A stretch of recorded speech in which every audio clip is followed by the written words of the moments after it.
I'm Tia, I'm Tony. and this is Emotions Unscripted. So, coming off of one of our previous podcasts, we were talking about like deconditioning, and it made me think about the way that like our body kind of like naturally like responds to be able to kind of keep us safe, basically. And so, I remember I was at the nail salon and I was getting a pedicure, and usually I'll just like listen to podcasts or like scroll through my phone, but I was like, let me sit back and have a conversation with my good old friend ChatGPT. And so I went to my little files. I have this little project that's called like Just Me. And so it's like all the things that I'm working on about myself. And one of the things that I had wanted to talk about to myself with ChatGPT was like this body sensation I get. And it's funny because like it happens when I'm doing this. So when I'm doing this podcast, and I don't find it happening like any other time. And so when I'm doing my recordings, so like interviews with my interns or my associates, it doesn't happen. It doesn't happen when I'm doing any kind of like general recording for like social media. It happens when I'm doing this. And so it's like my body gets like cold, like I'm like freezing. And I was like, I'm not even, it's not even like cold in the house. It's like, it feels good. It's a good temperature, but my body is getting like so cold. And then I start to feel like a almost like a stutter coming in my voice because it's like a shiver. And I'm like, and so I'm sitting here, and of course I do really good at kind of being able to camouflage it, but I'm sitting here and it's very like trying to control the way that I'm talking because I don't want like the shiver kind of noise to kind of come out. So where I'm sounding like I'm stuttering or having a difficult time talking. And so I'm sitting here and I'm like talking to ChatGPT and I'm like, what is this? And so, of course, because me and ChatGPT have already had these conversations of like about um, being uncomfortable, or I don't like to use the word fear. It's kind of like it's actually necessarily a fear um, about being seen. And I was like, I was like, everything that it's saying is kind of sounding okay, but I was like, it's not quite what I'm looking at. It's not quite what I feel like I'm feeling. I'm like, I don't feel like I'm scared. I was like, I like talking to you. And so I don't feel like that's the issue, especially when I also like do other types of recordings and it doesn't come up. And so I'm going through, um, asking it different things, rephrasing like the way that I'm asking questions. And this is one of the things I say that's a key point when you're having conversations with ChatGPT. You have to have some level of self awareness, or it will tell you things about yourself that may not be true. And so I was like, that's not quite right. And then it started talking about elements of control and being able to show up on my own terms. And I was like, that sounds a little bit closer to what the issue is.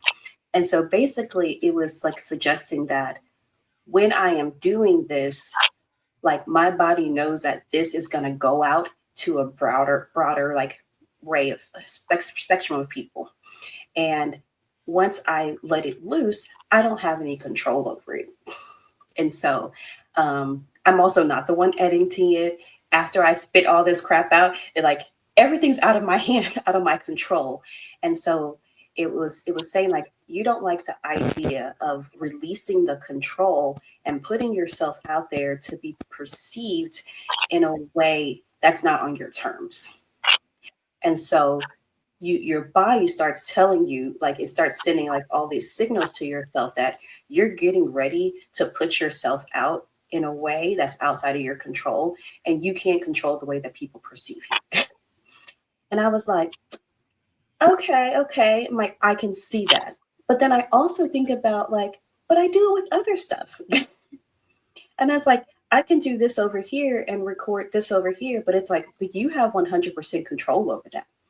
And usually, like what you're recording, like when I'm doing my interviews, the focus is not on me, it's on the person that I'm talking about. So they're going to perceive them, they're not perceiving me.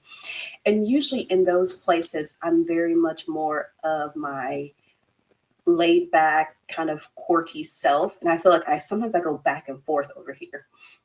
And so in those settings, it's very much on my own terms. I'm talking more in the way that I naturally talk. I'm not the one being like interviewed, somebody else is.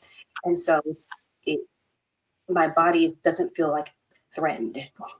And so I feel all of that to be able to say like our bodies like do this thing to really be able to kind of like protect us. And what we had talked about last time in terms of like the body had to do with that element of like code switching. And I know I was mentioning when we were just kind of generally talking that I I can't control it. And so I can hear it when my voice changes, but if I want to like go back, I can't go back. And so even like when I'm sitting here talking to you, I talk to you all the time. But as soon as that record button goes, my voice shifts. Yours does too. And even like it's funny because like whenever I see like some of your videos like on TikTok and stuff, I was like, that is not how you talk. And it's just funny how like as much as we may try to kind of fall into like our natural way of talking and being, there's something inside of us that says that's not safe. Don't do that. And it will keep us in a way of talking professional or acceptable that is very interesting. For sure, for sure. And I know exactly what you're talking about. I guess I come from like the years ago of like on my YouTube channel, like, hey guys. So it's like I have like this voice in my head when it comes to like presenting content. And some of the videos come out with like the normal voice and then some don't. But you're right. Like, I think your body does kind of give you a signal when you are going to be perceived by others. And especially like we're in a position of being professionals, so we want to be professionals, but we want to be relatable. We don't want to be cringy, but we do want to be vulnerable. It's such like a fine line of like how you're really showing up and how people are going to perceive you. Hmm. And even like that term professional, I hate that word. It's always like, well, what does that even mean? Like who gets to like dictate what's professional and like what's not professional? And I was talking to who was I talking to? I don't remember. I was talking to like I think it was some of my associates, and we were talking about different different ways that people view professionalism. And sometimes it's like, oh, I was talking to somebody about tattoos. And we were talking about how I love to see like when therapists like take their pictures with their tattoos showing. And so some people will be like, oh, well, that's so unprofessional. And it's like, why? Because they have like markings on their body. It is always like, or even, oh, they have blue hair or things like that. As soon as I get comfortable with the idea of bleaching my hair will be purple. But I don't want my hair to fall out. And so I'm not comfortable with the idea of bleaching yet.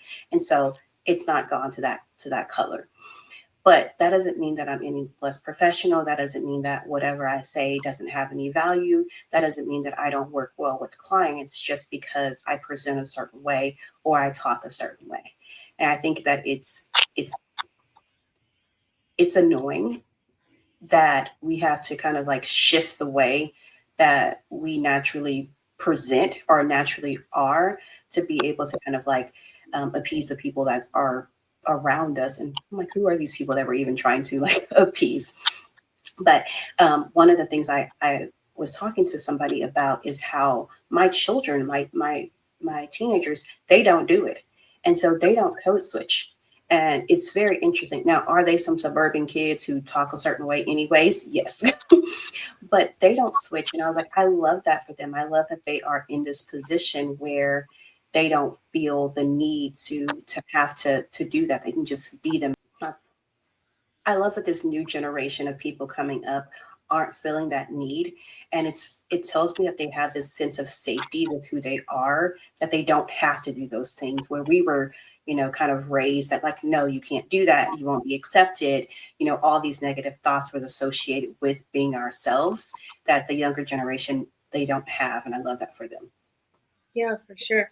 I think it's really important to think about like redefining like how we relate to words, because for me, like I wasn't always a therapist. I was in corporate. I was a financial analyst, and professionalism was a bit different. Like it's like the pantsuit and you know, uh, addressing emails and things like that. So I think for me, professionalism has looked different over time. And I think sometimes we can get stuck in our old ways.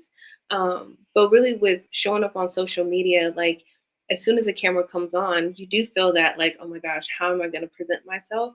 But I do agree as well. I love when people are able to be their authentic self and like just show up as they are. Mhm. I just think it gets tricky when the camera comes on because it's like Mhm. a perception of it. It's almost like stage fright. Yeah, it's why when I'm recording like some of my supervision sessions to kind of go in and edit them, what I do is I set up like I do the virtual sessions, and so I'm talking to my associates, and then behind that screen, I have like my Zoom window open recording me. And so I'm not focused on that. And so it's just sitting back there recording, and I'm just having a conversation with these people. And then when I go back and watch that, I'm like, yes, that's the girl. That's the person I like. I like the way that she talks. I like the little twang that she has, from being, born and raised in Texas. Um, and I love those clips. Now, do I usually look a hot mess in them? Yes. But I am more like my authentic self when I'm listening to those. And like sometimes, like when I'm doing other recordings, I hear myself drop down, but then I readjust. And I'm like, no, don't adjust. For sure. And I think like different social media platforms want certain encourages you to be more authentic, and other ones like IG, I feel like it's more like polished. So I think Mhm, for me it's like transitioning from that polished to like more of that authentic self. And I think it's like all about finding it, mhm, because you want the lighting to be right, you want the sound to be good, but at the same time you want to be relatable, you want to be able to connect with the other person. And I think sometimes like with your voice and how you're connecting, it can like make a world of a difference if the person on the other side of the camera feels the empathy. I think one thing that's helpful is really connecting with your breath when it comes to safety. A lot of times with that voice, I'll try to do like some deep breaths and kind of slow down and like talk and do the takes a couple of times. And it's like the more I practice, the more I hear that natural voice. But just starting mhm. out, it's just that, you know, Yeah. voice just being on. And I don't know if everybody's chat GPT is like this, but mine does this whole like, would you like me to write some affirmations for that? Would you like me to write a script for that? And so what it has done for me, it created like this little battle cry. And it was like, read this before you start your recordings. And being able to like take those deep breaths and be able to like release all those feelings of how you're going to be perceived and things like that. And so I was like, okay, yeah, let's ground myself. And it's one of the things that I talk to people about all the time is like, being able to kind of ground yourself before you go into doing something. So even like before my sessions, it's usually just like a deep breath and an exhale, and then I log on to my sessions, or I tell the person to come on in the room, and it's just like that little bit of grounding to kind of stabilize you before you kind of do something else. For sure. I love the grounding technique.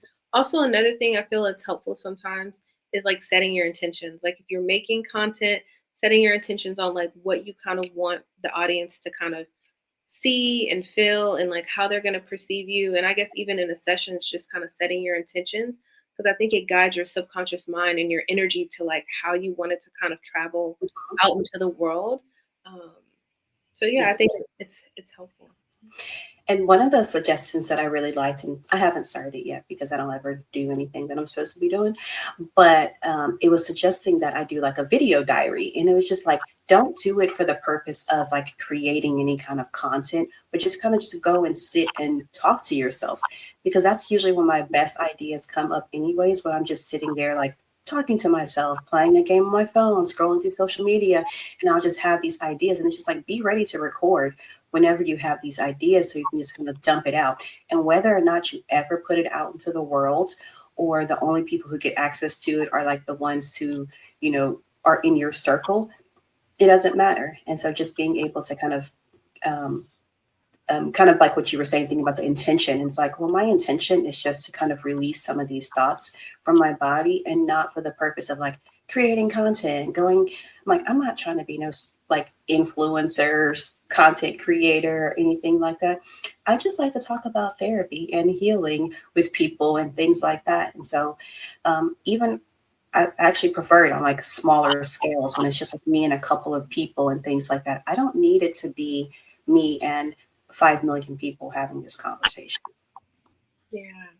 I also think that visualization is like really helpful when you're trying to like feel safe in your body and speak to an audience, whether it's small or big, like seeing yourself doing those things. Like, how do you look? How do you feel? Like, what are the things that you're saying in your head? It's almost kind of like preparing your brain for that experience. So then when you do it, then you've already gotten some practice. Mhm. Yeah.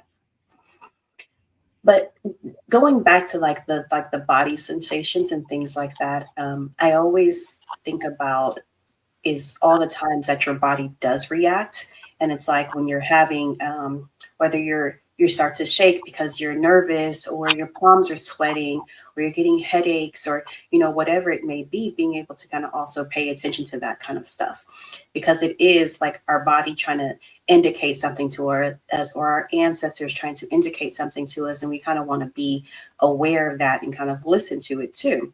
And so that's why when I was having my conversation with ChatGPT, I was very much like, I was like, I'm having this feeling, like, let's explore it. But I was also aware enough to be like, it's not fear. I'm like, I don't think that I'm afraid.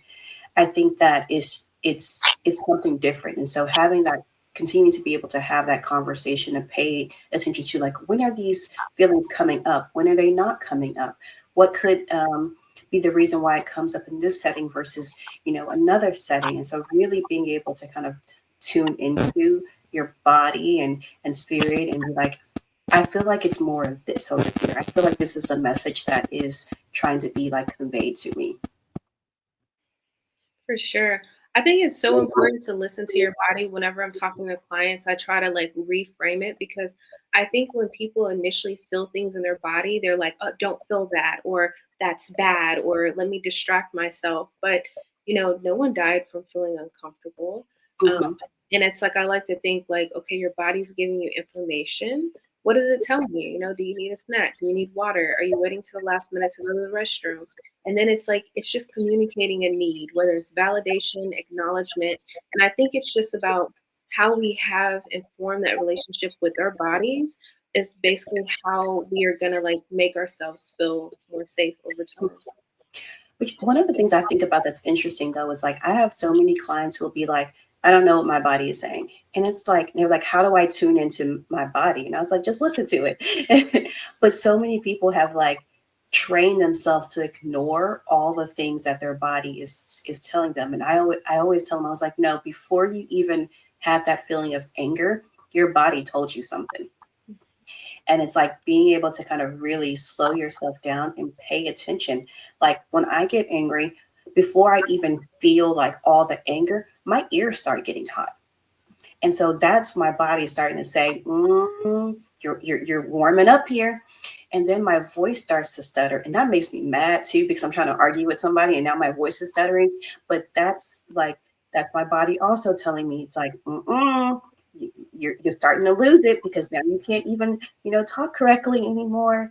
And when I pay attention to those things, I can stop it. And it's like, I'm starting to get a little irritated. My ears are starting to get warm. I'm going to step away from this conversation because I know that if I let it go any further, I'm going to be at 100. Yeah. Your body is a really good tool for actually listening to when a boundary needs to be established. I know a lot of my clients struggle with when do I set a boundary, especially when they've gone their whole lives like not setting boundaries. And I'm like, listen to your body. Like, does your gut kind of give you a feeling? Do you feel tense in your shoulders? Like, if you're able to kind of be mindful and pay attention to your body, it'll kind of let you know when there needs to be a boundary or when you need to explore, saying no and actually, setting a boundary. Yeah. And, I work a lot with people with like anxiety, and they're always like, I want it to just go away. And it's like, no. I was like, you know how much you would screw over yourself if all of your anxiety just went away? Though that's what keeps you safe a lot of times is like that feeling, that increasing your heart rate and stuff like that when you're in dangerous situations. Like we need, that internal system to be able to kind of keep us safe too. It makes me think about, I still remember I was talking to someone and they were telling me how they now walk in fear after something had happened. And I was like, you didn't walk in fear before? I was like, you just walked through life like all like and you didn't think about like people following you or things like that. And I was like, oh, am I the problem? I was like, I'm always looking over my shoulder. I'm always like aware of my surroundings and things like that. My body cues me into this place of like protect yourself and keep your eyes open. And I'm like, man, what is that like to kind of just walk through life and have your eyes like basically be walking around with your eyes closed. And so like the way that our bodies like can set up these signals to kind of protect ourselves is very important. It makes me think about one of the things that in trauma we talk about is like hypervigilance. And it's like after something happens, people being, very like hyper aware, hyper alert.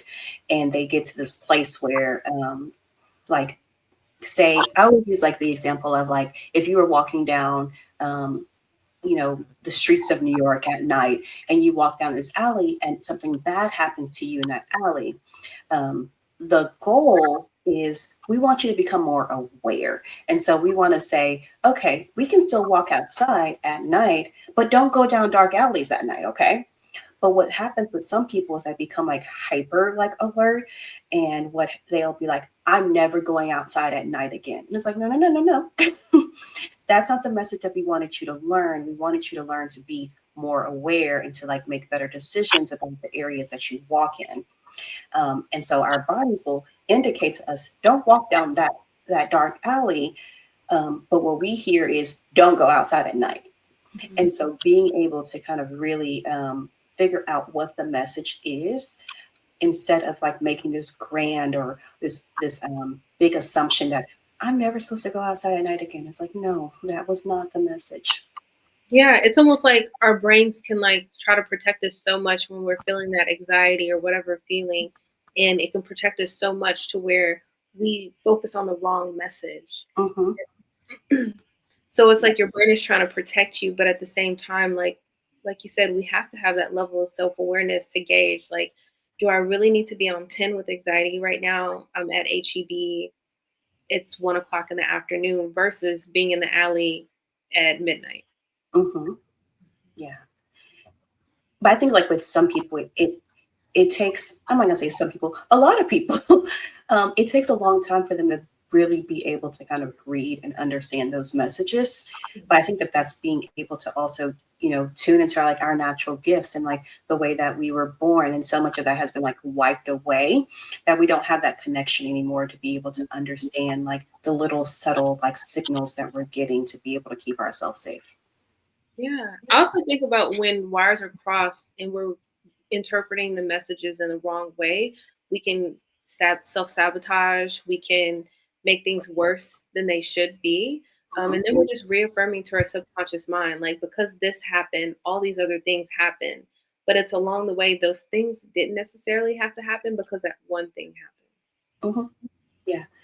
And I'll always say, like, did that happen because like it was supposed to happen, or did you create that for yourself based on the way that you were feeling? Because so many times, like a person's like perception of a situation or how they think that they were feeling in that moment will screw things up, and it's like it didn't have to go that way. You took it that way. Yes. And I think that's why it's so important with when I'm talking to clients. Like, I'm like, okay, this was the situation, but what if we got curious about the sensations? What if we got curious and looked at it from different angles? And then we kind of go down different, like, little timelines. And my clients are like, oh my gosh, like, I never thought about that. And I'm like, you didn't think about that because your chest is so heavy. And your chest is so heavy because you don't get any movement in your life. So it's like a domino effect of like meeting those basic needs, so the wires getting crossed with the body sensations. Yeah. It makes me always think about like the term that we use in therapy all the time, the body keeps a score. And so it remembers so many different things and it creates so many different wirings that oftentimes get crossed. And people are trying to figure out, why am I still reacting this way, or why is this happening? It's like you got to untangle those wires. And until your body feels that something is safe and okay, then it's going to continue to react in the same way. It's one of the things that I tell people is that when you are doing something like exposure to something that may be like triggering to you, it's not just enough to like expose yourself to it and see that nothing bad happened, but it's also you have to like reaffirm, like, see, nothing bad happened. And that's that communication that you're giving to your brain, that you're giving to your body of like, yeah, I went, well, let's not go down dark alley. Let's not use that one. But it's like I went to that party where I was afraid to go because I thought people were going to make fun of me. And it's like I went and nothing bad happened. See, it's okay for me to go to parties. Or I tried that new restaurant and I didn't get sick. See, it's okay for me to try different things. Or I, gave somebody my phone number and nothing bad happened. See, it's okay to give people your phone number and nothing bad will happen. But it's like you have to do that last little step of like reaffirming to yourself, see, it was okay. Because otherwise, our brain will ignore all the times that something good happened or that something bad didn't happen in those situations where it thinks something bad is going to happen. And so you have to kind of also be that active participant in being able to, um, rewire yourself. Yeah, I love that active participant. I was thinking like the self talk or the affirming is like so important. How you said active participant, because I feel like the self talk will help guide your brain in the direction that you want it to go versus your brain trying to like overprotect you. Hmm. And that's one of the things that I work with clients on is being able to kind of constantly tell themselves things.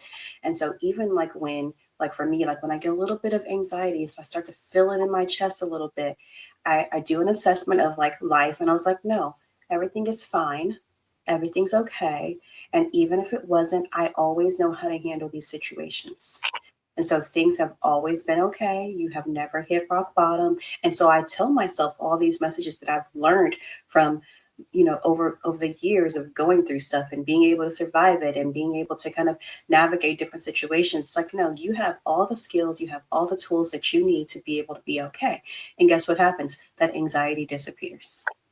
For And sure. so I always say, like, I'm like, hey, old friend. That's what I call my anxiety, old friend. And it's like, now I'm like, hey, old friend, I'm okay. And then it just goes away. Yeah. Sometimes when your body is giving you a signal of an emergency, it may not actually be an emergency. Hmm. Yeah. And I tell people, like, your body is so used to being in a certain state, like anxiety or anger or things like that, that when you start to calm down and when you start to relax or when you start to heal, what happens is your body is like, this feels funny, and it'll make you angry or it'll make you, have that anxiety, and people are like, what's going on, and they start feeding into it, and now they're getting angry or they're getting more anxious or whatever, and it's like, no, your body is just used to reacting in a certain way, and so it's just going to keep doing that until it realizes that it doesn't need to do that anymore, that you have the ability to be able to keep it safe and you know how to make good decisions, and it doesn't need to hop in anymore. That almost makes me think about when people have gotten used to using certain coping skills in certain environments where they needed it based on survival, but then they get in a different space and they're not really in an unsafe situation, but they're still wanting to react certain Hmm. ways. And their body's letting them know, hey, this is an emergency, but you're not in the same place, you're not in the same environment. So you need different coping skills for that situation. Yeah, different coping skills, different reactions. You see it. I see it a lot, especially when people have come from like an abusive work environment or abusive relationship, and they moved it into like a new, better place, but they're still reacting in the same way. And it's like, you don't have to do that anymore. But the body is like, yes, we do. And so I I I love, helping clients being able to kind of like be more in tune and being able to listen to their body, being able to calm their nervous system and things like that, because it makes all the difference in their healing. Because if your mind is saying one thing and your mind is at this place where it's doing better, it's seeing things in a different way, but your body is still freaking out, then your healing process is going to be slowed down.